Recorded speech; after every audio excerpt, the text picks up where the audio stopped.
ஓம் சாய்ராம். சத்குருவாணி 98. ஜீவர்கள் ஏதோ ஒரு விதமான துன்பங்களை அனுபவித்து கொண்டே இருக்கிறார்கள். யாரும் இதற்கு விதிவிலக்கல்ல. கர்மத்தின் வடிவம் அப்படிப்பட்டது. இப்படிப்பட்டவர்களில் சிலர் என் மீது விசுவாசம் வைத்து என்னிடம் வந்து கொண்டிருப்பார்கள். பாபா, நாங்கள் இந்த கஷ்டத்தை தாங்க முடியாமல் இருக்கிறோம். அதை தாங்கும் சக்தி எங்களுக்கு சிறிதும் இல்லை. எங்களுக்கு மரணத்தை பிரசாதியுங்கள் போதும்.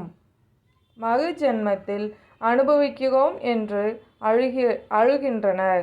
அவர்களை பார்த்து என் இதயம் தூள் தூளாகி விடுகிறது, கரைந்து போகிறது.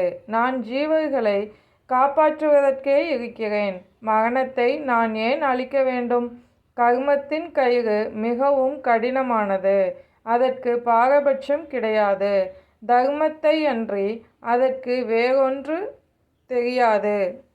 அனுபவித்தாலே ஒழிய கர்மம் கரையாது. கர்மத்தை கூட்டி வைத்து கொள்வது நாமே.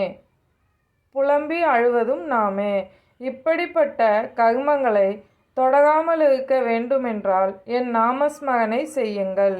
என்னையே ஸ்மரணை செய்யுங்கள்.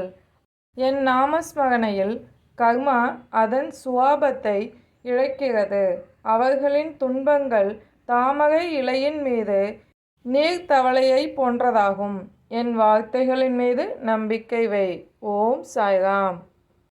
இந்த வாணிக்கான கேள்வி: சாயின் நாமஸ்மரணையால் எது அதன் சுவாபத்தை இழக்கிறது?